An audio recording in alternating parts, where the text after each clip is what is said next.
Morning, welcome back to my channel. এখন বাজে হচ্ছে সকাল ঠিক 8:30, আর আজকে আমি এসে গেছি হচ্ছে জিএসবি সেবা মণ্ডলে। এখানে এসছি গণপতি বাপ্পার দর্শনে। তোমরা আমার সঙ্গে থাকো, চলো যাই দেখি কতটা কি ভিড় হয়েছে। বিকেলে আসি না, কারণ বিকেলবেলায় না এই যে মণ্ডপগুলো সেগুলোতে এতটাই ভিড় হয় আর এত লাইন থাকে, প্রচুর সময় লাগে। তো এখন সকালবেলা আশা করি ফাঁকা পাবো, দেখা যায় কতটা কি ফাঁকা পাই। চলো তাহলে আমার সাথে আজকে গণপতি বাপ্পার দর্শন। এখানে দর্শন দুরকমভাবে করা যায়। একটা হচ্ছে মানে দর্শনের জন্য দুটো লাইন থাকে, একটা হচ্ছে স্কাই ওয়াক দর্শন, আরেকটা হচ্ছে যে ডালি বা সেবা বা পূজা যেটাই তোমরা বলো না কেন, তো সেটা নিয়ে নিতে হয়। তার জন্য বাইরে কুপন দেওয়া হয়। এখানে জুতো রাখারও ব্যবস্থা আছে, জুতো রাখার পরেই তোমরা মণ্ডপের ভিতরে ঢুকতে পারবে। আর এই যে জায়গাটা দেখছো যেখানে কাউন্টার, সেখানেই তোমরা কুপনটা পেয়ে যাবে।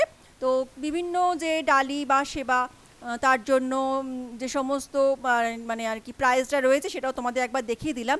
এখানে দাঁড়িয়ে কুপনটা নিয়ে নিলাম। তো এখান থেকে কুপন নেওয়ার পরে ভিতরে গিয়ে স্ক্যানটা করতে হবে। আর এর জন্য কিন্তু রয়েছে প্রচুর লাইন, যদিও সকালবেলা গিয়েছিলাম তা সত্ত্বেও কিন্তু বেশ বড় লাইন। আর এই হচ্ছে মণ্ডপে যাওয়ার যে মেন গেটটা, সেটা হচ্ছে এটা।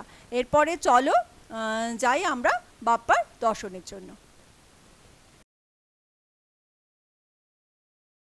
বিশাল একটা লাইনে দাঁড়িয়েছিলাম, তো সেই লাইনটা ক্রস করে, তাও কম আধ ঘন্টা মতো দাঁড়ালাম, তারপর ক্রস করে এখন কিন্তু চলে এসেছি মণ্ডপে। এবার চলো দর্শন করার জন্য।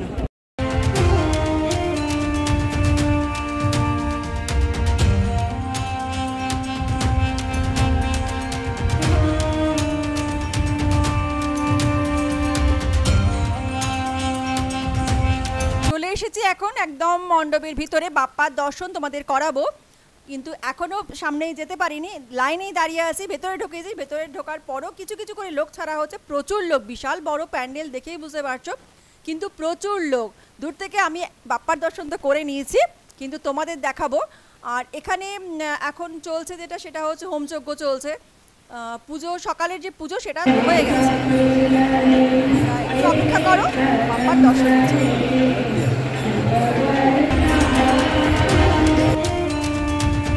এবার আমি তোমাদের দেখাচ্ছি বাপ্পাকে, কত সুন্দর লাগছে দেখো একবার। আর প্রচণ্ড ভিড়ও হয়েছে এই জায়গাটাতে, বেশি ভিড়, প্রত্যেকেই দাঁড়িয়ে রয়েছে এখানে। কিছুক্ষণ তো এখানে এসে সবাই দাঁড়ায়, বেশিক্ষণ দাঁড়াতে দিচ্ছে না, কারণ প্রচুর লোক, প্রচুর ভিড় রয়েছে।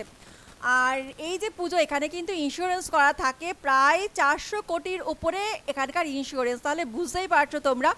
আর যে বাপ্পার মূর্তি দেখছো, এখানে কিন্তু হাত, কান, সমস্ত কিছু সোনা এবং রূপোর। হ্যাঁ, তোমাদের আমি দেখাচ্ছি, ওই জন্যই এত টাকার ইন্স্যুরেন্স কিন্তু এখানে করা থাকে।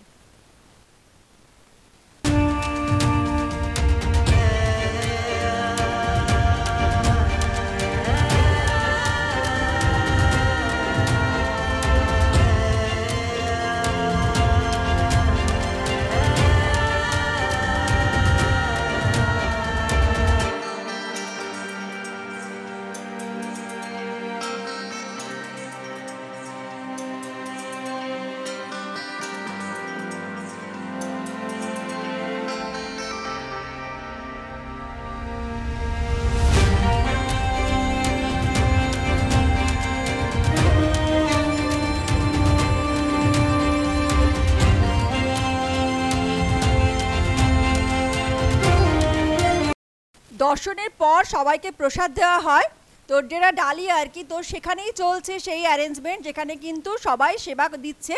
যেখানে হচ্ছে ডালিটা রেডি তো করতে হয়, সেই রেডিটা কিন্তু এখানে হচ্ছে।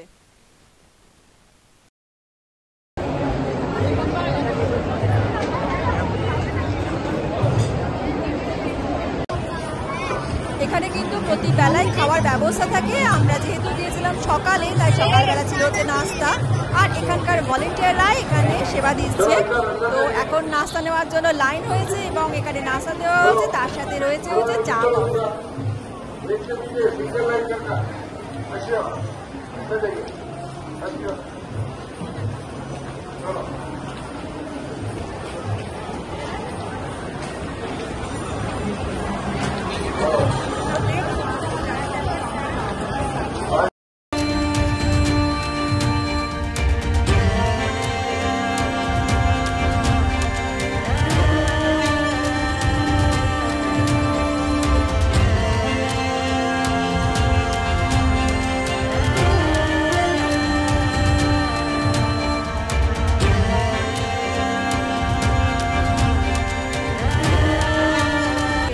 দর্শন করে বেরিয়ে এলাম, সময় লাগলো মোটামুটি 1.5 ঘন্টা মতো লাগলো। এখন বাজে হচ্ছে 10টা 15।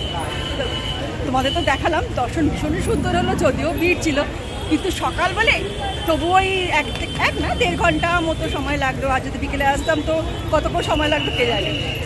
তো আজকের ব্লগটা আমি এখানেই শেষ করছি। কেমন লাগলো আজকের এই ব্লগটা তোমরা অবশ্যই জানিও, যদি ভালো লেগে থাকে অবশ্যই লাইক করো, আর যদি নতুন হয় আমার চ্যানেলে তাহলে সাবস্ক্রাইব করে দিও। সাথে থেকো আমার। আসি তাহলে আজকে, টাটা, টেক কেয়ার, ভালো থেকো সকলে।